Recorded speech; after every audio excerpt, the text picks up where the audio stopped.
നമ്മുടെ Easter സ്പെഷ്യലായ chicken ഇലയിൽ പൊള്ളിച്ചത് റെഡി. നമ്മുടെ ചിക്കൻ പൊള്ളിക്കാൻ ആവശ്യമായ സാധനം ഞാനിവിടെ ഒരു ഫുൾ ലെഗ് ഒരു ഹാഫ് ലെഗും എടുത്ത് വെച്ചിട്ടുണ്ട്.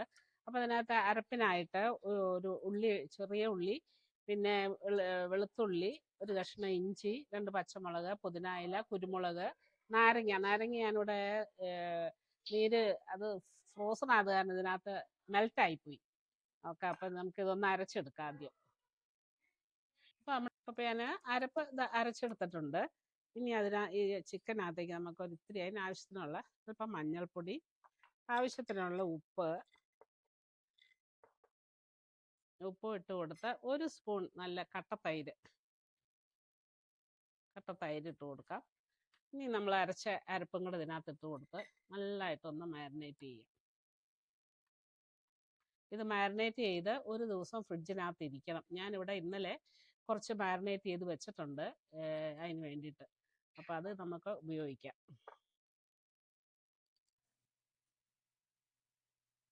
ഇപ്പം ഇത് എല്ലാം തിരുമ്മി വെച്ചു. ഞാനിവിടെ ഇന്നലെ കുറേ ചിക്കൻ ഇതുപോലെ തിരുമ്മി വെച്ചിട്ടുണ്ട്. അപ്പം നിങ്ങൾക്ക് കാണാനായിട്ടാണ് ഇന്ന് ചെയ്തത്. അപ്പം ഇതാണ് ഇന്നത്തേക്ക് എടുക്കണത്. ഇതിലൊരു കഷ്ണം എടുക്കാം.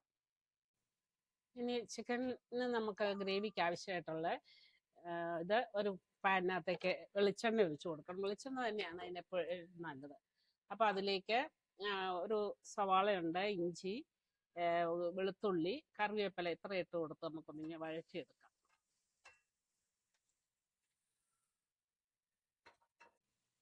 ഇനി അതിലേക്ക് ഇത്തിരി മഞ്ഞൾപ്പൊടി, ആവശ്യത്തിനുള്ള ഉപ്പ് ഇത്ര ഇട്ട് കൊടുത്ത് നന്നായിട്ടൊന്ന് അതിനെ ലൈറ്റ് ബ്രൗൺ ആവണ വരെ നമുക്കിതിനെ വഴറ്റിയെടുക്കണം.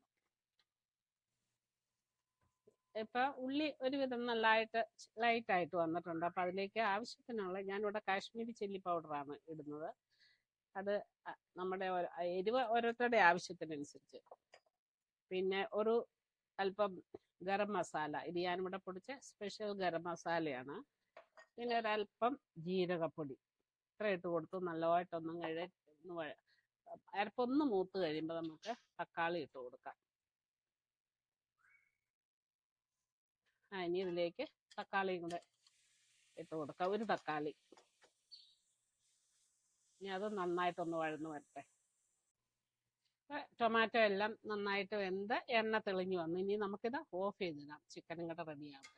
ചിക്കൻ നമുക്കൊന്നുകിൽ ചെറിയ ഒരു പാനിനകത്ത് ഷാലോ ഫ്രൈ ചെയ്തെടുക്കാം, അല്ലെങ്കിൽ ഇതുപോലെ ഇതുള്ളവർക്ക് എയർ ഫ്രയർ ഉള്ളവർക്ക് അതിലും എടുത്തേക്കാം. ഞാനിപ്പോൾ ഇവിടെ എയർ ഫ്രയറിലാണ് വെക്കുന്നത്. അതിൽ നമ്മുടെ ചിക്കനൊക്കെ റെഡി ആയിട്ടുണ്ട്. അപ്പോൾ ഇനി നമുക്കിത് വാഴയിലയിൽ ഇത്